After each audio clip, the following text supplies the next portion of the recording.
Hello and welcome to The Essential Reads. My name is Isaac and my goal is to bring to you a bunch of classic audiobooks in an easy and accessible way. We are continuing with The Time Machine by H.G. Wells, and this is Chapter 5. As I stood there musing over this too-perfect triumph of man, the full moon, yellow and gibbous, came up out of an overflow of silver light in the northeast. The bright little figures ceased to move about below. A noiseless owl flitted by, and I shivered with the chill of the night. I determined to descend and find where I could sleep. I looked for the building I knew. Then my eye travelled along to the figure of the white Sphinx upon the pedestal of bronze, growing distinct as the light of the rising moon grew brighter. I could see the silver berth against it. There was a tangle of rhododendron bushes, black in the pale light, and there was the little lawn. I looked at the lawn again. A queer doubt chilled my complacency. No, I said stoutly to myself. This was not the lawn. But it was the lawn, for the white leprous face of the Sphinx was towards it. Can you imagine what I felt as this conviction came home to me? But you cannot. The time machine was gone. At once, like a lash across the face, came the possibility of losing my own age, of being left helpless in this strange new world. The bare thought of it was an actual physical sensation. I could feel it grip me at the throat and stop my breathing. In another moment, I was in a passion of fear and running with great leaping strides down the slope. Once I fell headlong and cut my face. I lost no time in stanching the blood, but jumped up and ran on, with a warm trickle down my cheek and chin. All the time I ran, I was saying to myself, "They've moved it a little, pushed it under the bushes, out of the way." Nevertheless, I ran with all my might. All the time, with the certainty that sometimes comes with excessive dread, I knew that such assurance was folly, knew instinctively that the time machine was removed out of my reach. My breath came with pain. I suppose I covered the whole distance from the hill crest to the little lawn. I cursed aloud as I ran at my confident folly in leaving the machine, wasting good breath thereby. I cried aloud, and none answered. Not a creature seemed to be stirring in that moonlit world. When I reached the lawn, my worst fears were realized. Not a trace of the thing was to be seen. I felt faint and cold when I faced the empty space among the black triangle of the bushes. I ran around it furiously, as if the thing might be hidden in a corner, and then stopped abruptly, with my hands clutching my hair. Above me towered the Sphinx, upon the bronze pedestal, white, shining, leprous in the light of the rising moon. It seemed to smile in mockery of my dismay. I might have consoled myself by imagining the little people had put the mechanism in some shelter for me, had I not felt assured of their physical and intellectual inadequacy. And that is what dismayed me. The sense of some hitherto unexpected power, through whose intervention my invention had vanished. Unless some other age had produced its exact duplicate, the machine could not have moved in time. The attachment of the levers, I will show you the method later, prevented anyone from tampering with it in that way when they were removed. It had moved and was hid only in space. But then where could it be? I think I must have had a kind of frenzy. I remember running violently in and out among the moonlit bushes all around the Sphinx, and startling some white animal that, in the dim light, I took for a small deer.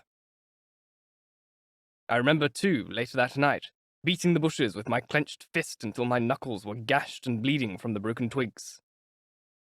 Then, sobbing and raving in my anguish of mind, I went down to the great building of stone.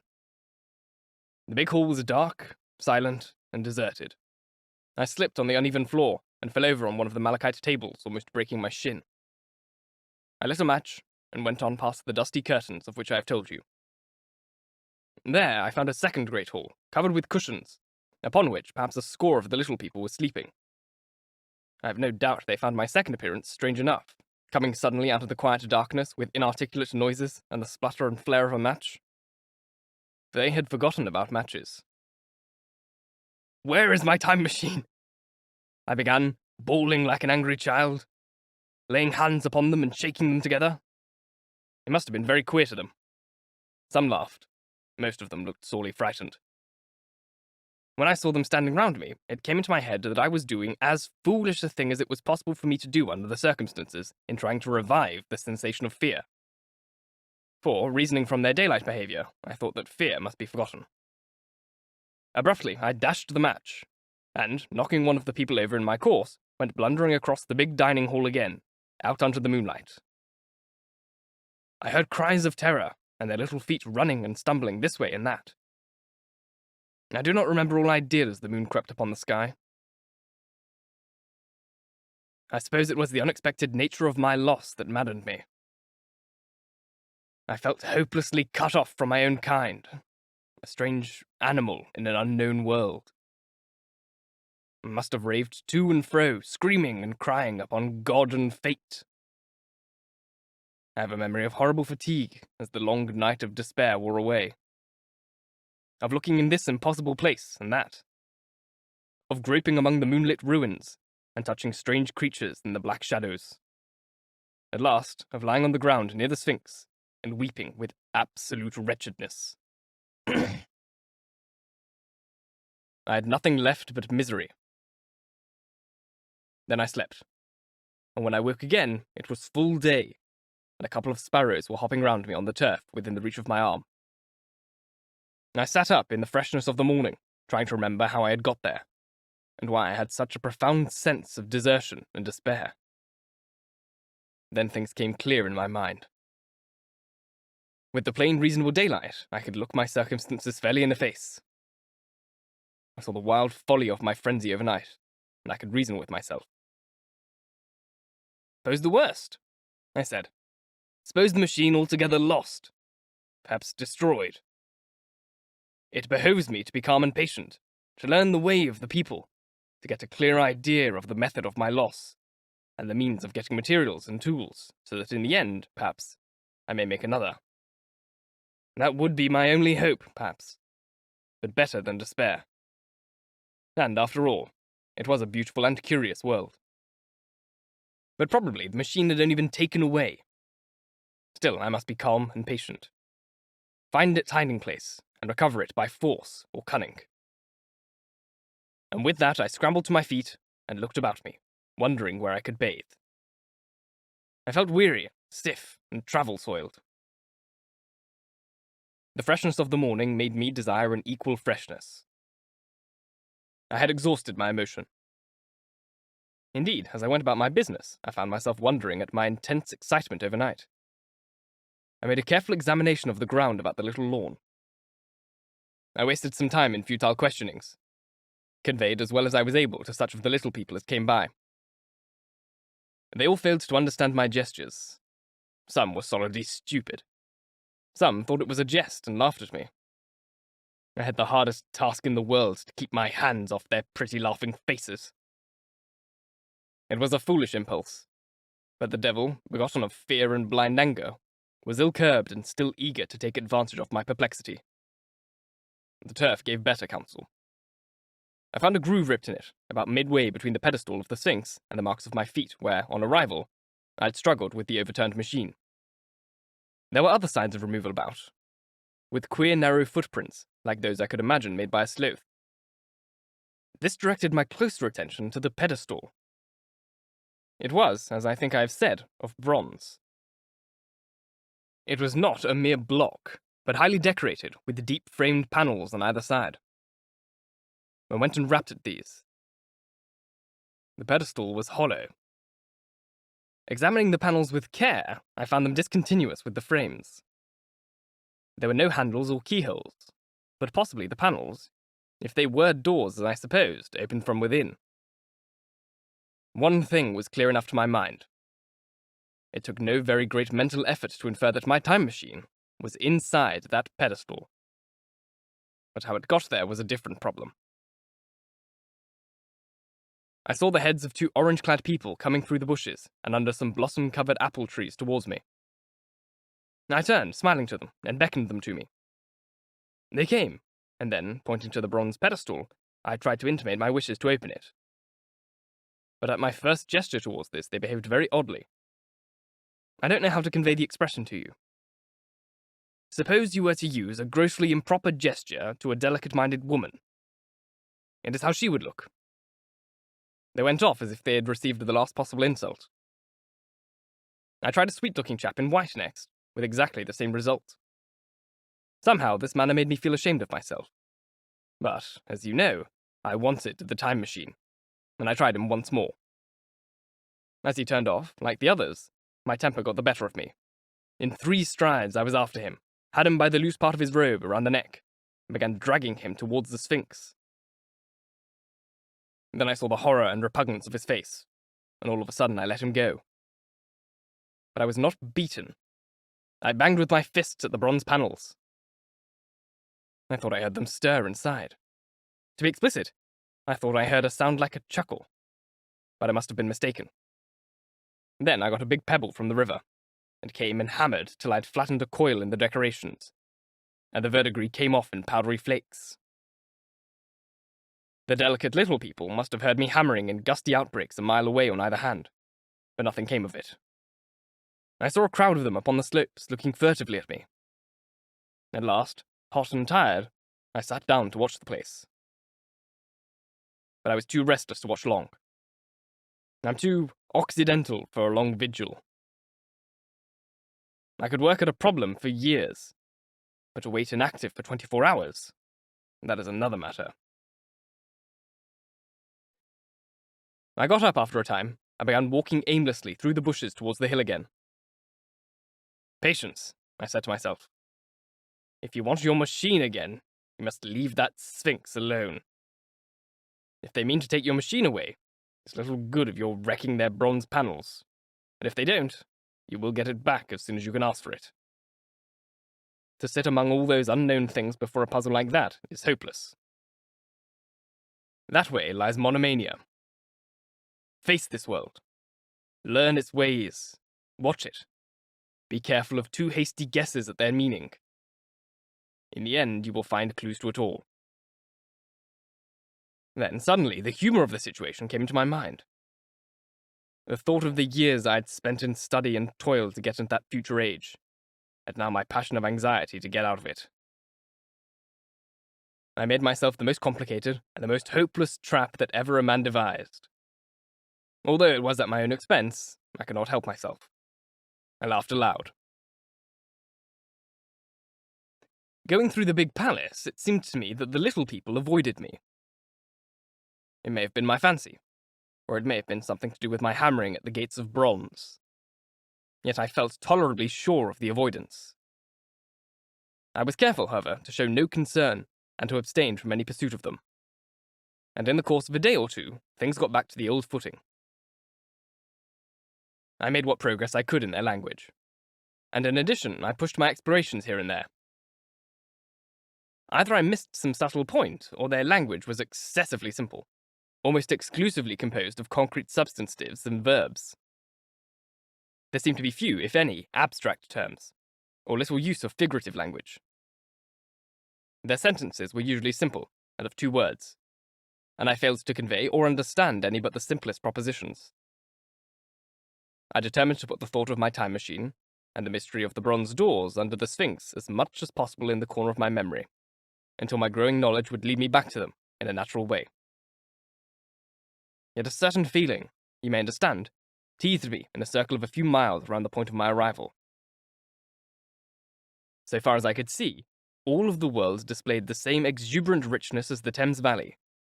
From every hill I climbed, I saw the same abundance of splendid buildings, endlessly varied in materials and style, the same clustering thickets of evergreen, the same blossom-laden trees and tree ferns.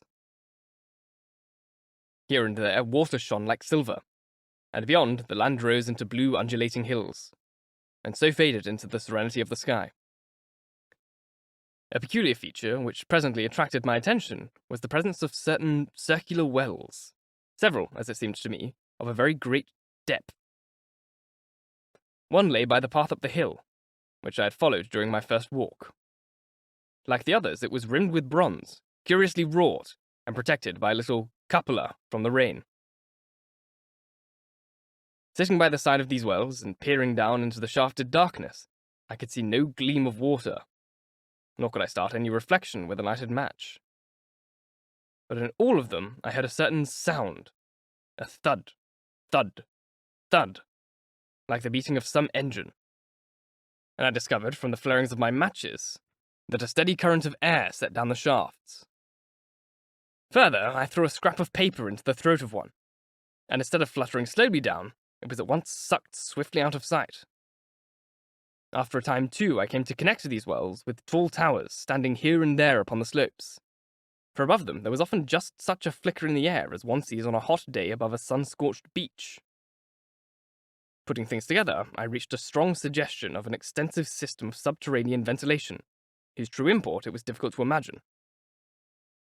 I was at first inclined to associate it with the sanitary apparatus of these people. It was an obvious conclusion, but it was absolutely wrong. And here I must admit that I learned very little of drains and bells and models of conveyance, and the like conveniences during my time in this real future.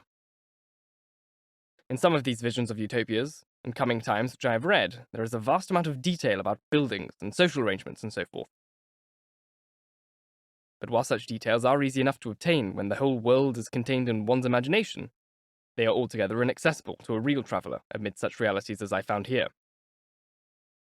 Conceive the tale of London in which a Negro fresh from Central Africa would take back to his tribe. What would he know of railway companies, of social movements, of telephone and telegraph wires, of the parcel delivery company, and postal orders and the like? Yet we at least should be willing enough to explain these things to him. And even of what he knew, how could he make his untravelled friend either apprehend or believe? Then think how narrow the gap between a Negro and a white man of our times, and how wide the interval between myself and these of the Golden Age. I was sensible of much which was unseen, and which contributed to my comfort. But save for a general impression of automatic organization, I fear I can convey very little of the difference to your mind. In the matter of sepulchre, for instance, I could see no signs of crematoria, nor anything suggestive of tombs. But it occurred to me that possibly there might be cemeteries or crematoria somewhere beyond the range of my explorings. This again was a question I deliberately put to myself, and my curiosity was at first entirely defeated upon the point. The thing puzzled me, and I was led to make a further remark, which puzzled me still more. That aged and infirm among these people there were none. I must confess that my satisfaction with my first theories of an automatic civilization and a decadent humanity did not long endure. Yet I could think of no other. Let me put my difficulties. The several big palaces I had explored were mere living places, great dining halls and sleeping apartments. I could find no machinery, no appliances of any kind. Yet these people were clothed in pleasant fabrics that must, at times, need renewal. Their sandals, though undecorated, were fairly complex specimens of metalwork. Somehow, such things must be made. And the little people displayed no vestige of a creative tendency. There were no shops, no workshops, no signs of importation among them. They spent all their time in playing gently, in bathing in the river, in making love in a half-playful fashion, in eating fruit and sleeping. I could not see how things were kept going. Then again, about the time machine, something, I knew not what, had taken it into the hollow pedestal of the white Sphinx. Why? For the life of me, I could not imagine. Those waterless wells, too, those flickering pillars. I felt I lacked a clue. I felt... How shall I put it? Suppose you found an inscription with sentences here and there in excellent plain English, and interpolated therewith others made up of words, of letters even, absolutely unknown to you. Well, on the third day of my visit, that was how the world of 802,701 presented itself to me. That day, too, I made a friend, of a sort. It happened that, as I was watching some of the little people bathing in a shallow, one of them was seized with a cramp and began drifting downstream. The main current ran rather swiftly, but not too strongly for even a moderate swimmer. It will give you an idea, therefore, of the strange deficiency in these creatures when I tell you that none made the slightest attempt to rescue the weakly crying little thing which was drowning before their eyes. When I realized this, I hurriedly slipped off my clothes, and, wandering in at a point lower down, I caught the poor mite and drew her safe to land. A little rubbing of the limbs soon brought her round, and I had the satisfaction of seeing that she was all right before I left her. I had got such a low estimate of her kind that I did not expect any gratitude from her. In that, however, I was wrong. This happened in the morning. In the afternoon, I met my little woman, as I believe it was, as I was returning towards my centre from an exploration, and she received me with cries of delight and presented me with a big garland of flowers, evidently made for me, and me alone. The thing took my imagination. Very possibly I had been feeling desolate. At any rate, I did my best to display my appreciation of the gift. We were soon seated together in a little stone arbour, engaged in conversation, chiefly of smiles. The creature's friendliness affected me exactly as a child's might have done. We passed each other flowers, and she kissed my hands. I did the same to hers. Then I tried to talk. And I found that her name was Wiener, which, though I don't know what that meant, somehow seemed appropriate enough. That was the beginning of a queer friendship which lasted a week, and ended, as I will tell you. She was exactly like a child. She wanted to be with me always. She tried to follow me everywhere, and on my next journey out and about, it went to my heart to tire her down and leave her at last, exhausted and calling after me rather plaintively. But the problems of the world had to be mastered. I had not, I said to myself, come into the future to carry on a miniature flirtation. Yet her distress when I left her was very great. Her expostulations at the parting were sometimes frantic, and I think, altogether, I had as much trouble as comfort from her devotion. Nevertheless, she was, somehow, a very great comfort. I thought it was a mere childish affection that made her cling to me. Until it was too late, I did not clearly know what I had inflicted upon her when I left. Nor until it was too late did I clearly understand what she was to me. For by merely seeming fond of me, and showing in her weak, futile way that she cared for me, the little doll of a creature presently gave my return to the neighbourhood of the White Sphinx almost the feeling of coming home, and I would watch her tiny figure of white and gold so soon as I came over the hill. It was from her, too, that I learned that fear had not yet left the world. She was fearless enough in the daylight, and she had the oddest confidence in me. For once, in a foolish moment, I made threatening grimaces at her, and she simply laughed at them. But she dreaded the dark, dreaded shadows, dreaded black things.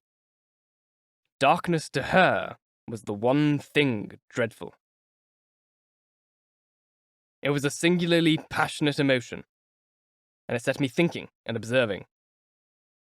I discovered then, among other things, that these little people gathered into the great houses after dark, and slept in droves. To enter upon them without a light was to put them into a tumult of apprehension. I never found one out of doors, or one sleeping alone within doors after dark.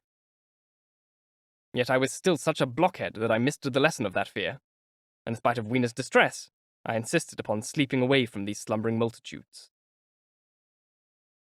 It troubled her greatly, but in the end her odd affection for me triumphed, and for 5 of the nights of our acquaintance, including the last night of all, she slept with her head pillowed on my arm.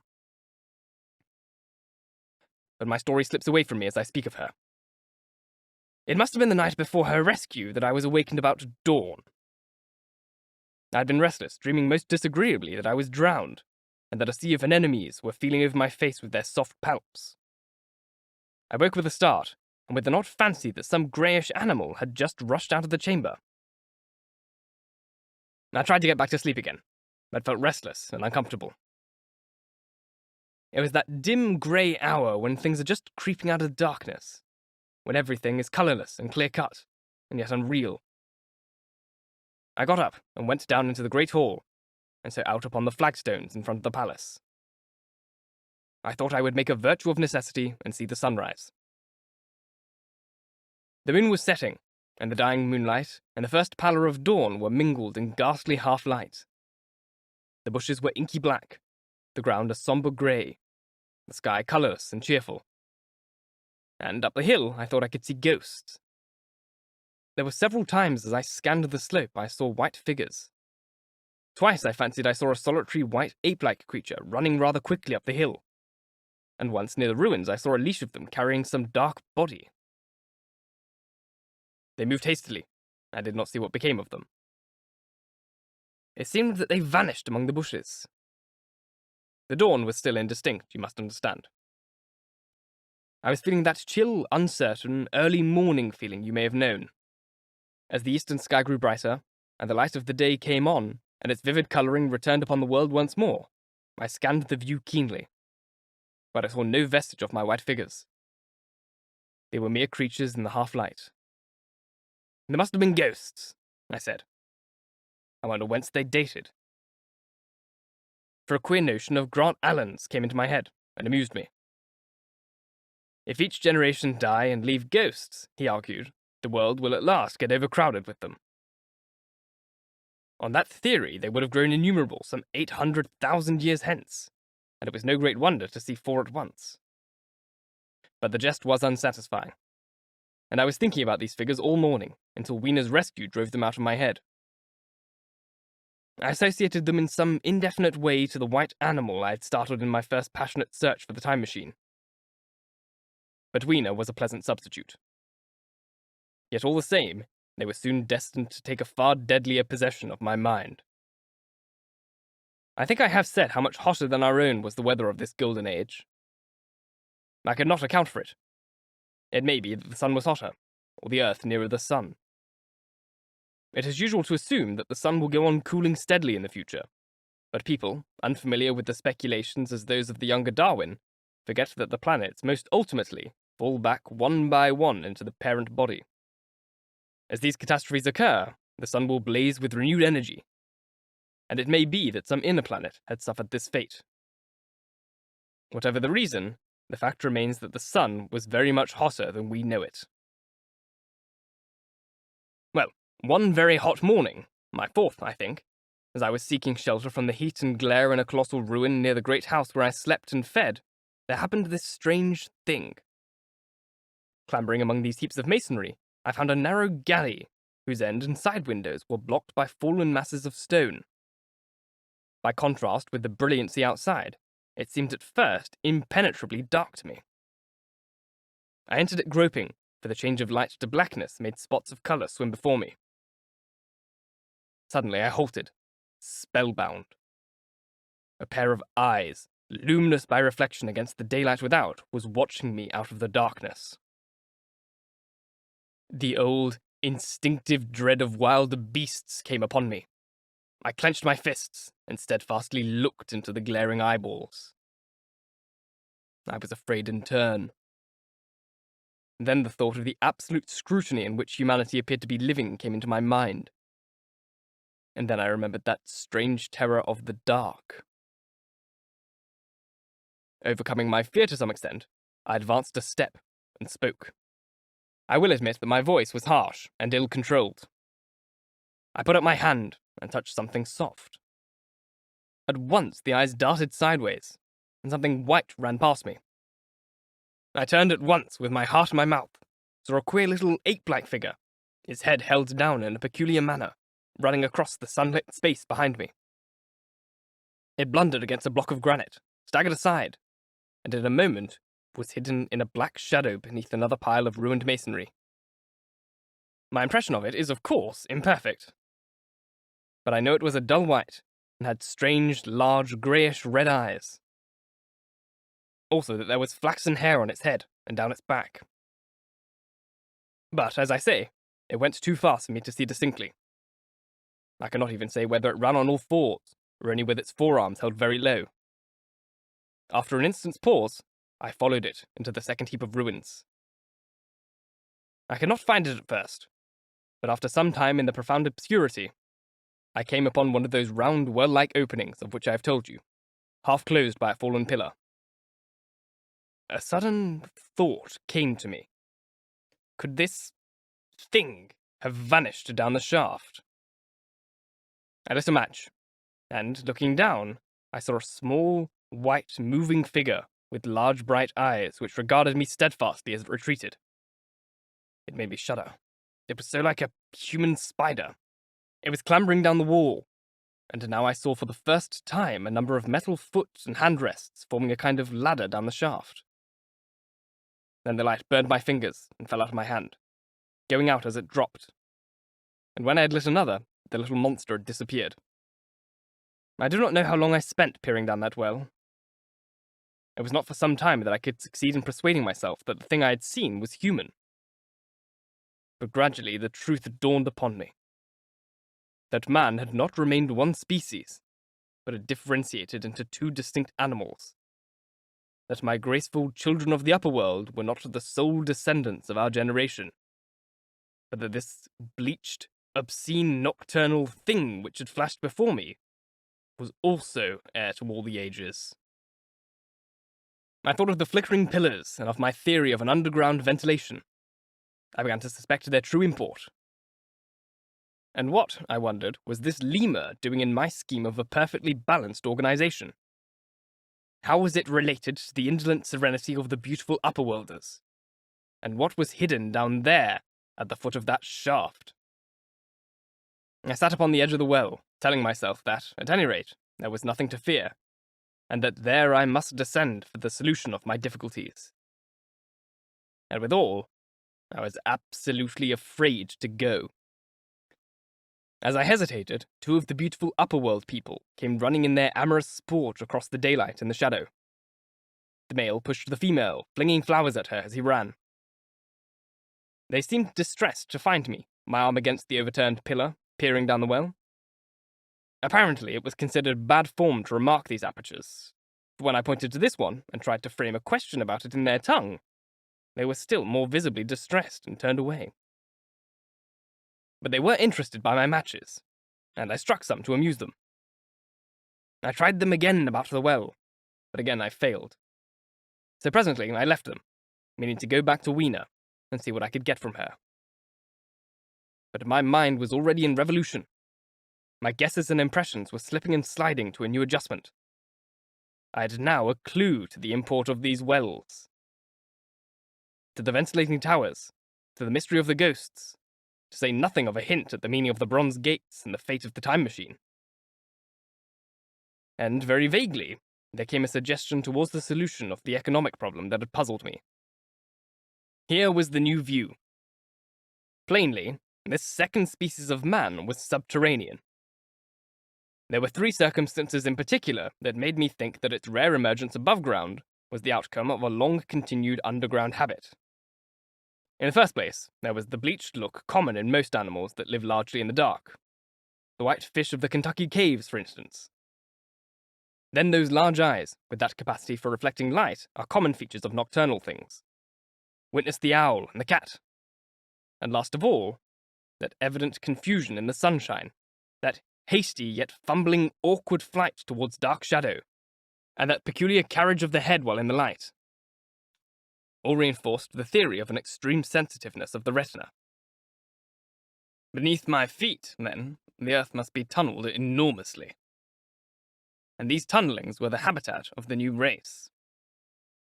The presence of ventilating shafts and wells along the hill slopes, everywhere in fact except along the river valley, showed how universal were its ramifications. What so natural then as to assume that it was in this artificial underworld that such work as was necessary to the comfort of the daylight race was done?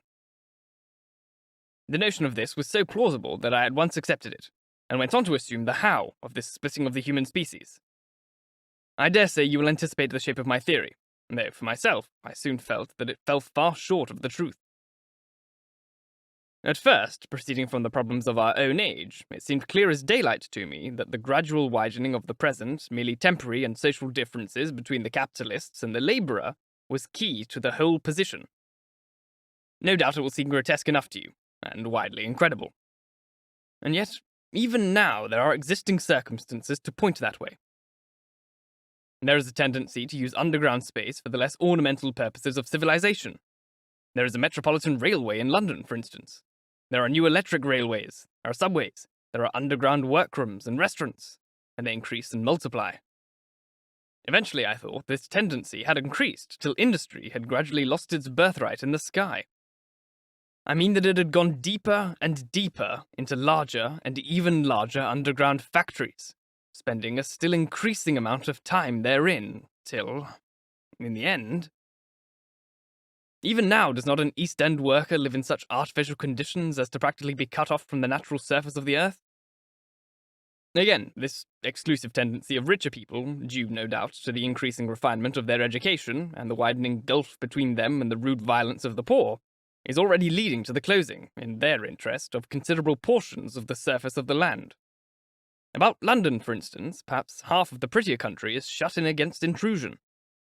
And in this same widening gulf, which is due to the length and expense of higher educational processes, and the increased facilities for, and the temptations towards refined habits on the part of the rich, will make that exchange between class and class, that promotion by intermarriage, which at present retards the splitting of our species along lines of social satisfaction, less and less frequent.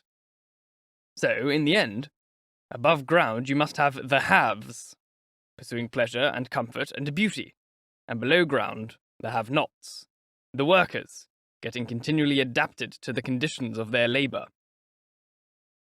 Once they were there, they would, no doubt, have to pay rent, and not little of it, for the ventilation of their caverns.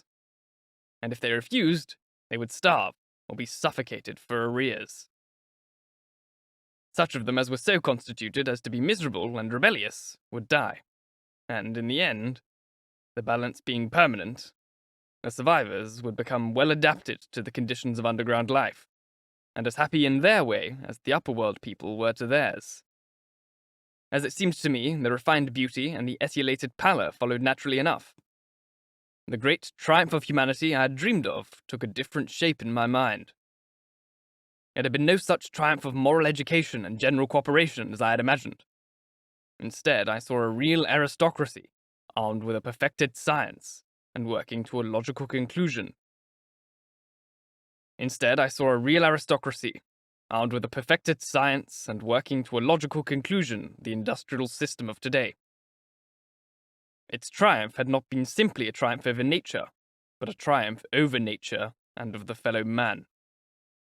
This, I must warn you, was my theory at the time. I had no convenient cicerone in the pattern of the utopian books. My explanation may be absolutely wrong. I still think it is the most plausible one. But even on this superstition, the balanced civilization that was at last obtained must have long since passed its zenith, and was now far fallen into decay. The too perfect security of the upperworlders had led them to a slow movement of degeneration, to a general dwindling in size, strength, and intelligence. That I could see clearly enough already. What had happened to the uppergrounders I did not yet suspect, but from what I had seen of the Morlocks, that, by the by, was the name which these creatures were called, I can imagine that the modification of the human type was even far more profound than among the Eloi, the beautiful race that I already knew. And then came troublesome doubts. Why had the Morlocks taken my time machine? For I felt sure they had taken it. Why, too, if the Eloi were masters, could they not restore the machine to me? And why were they so terribly afraid of the dark? I proceeded, as I have said, to question Weena about this underworld, but here again I was disappointed. At first, she would not understand my questions, and presently she refused to answer them. She shivered as though the topic was unendurable, and when I pressed her, perhaps a little too harshly, she burst into tears. They were the only tears, except my own, I ever saw in that golden age.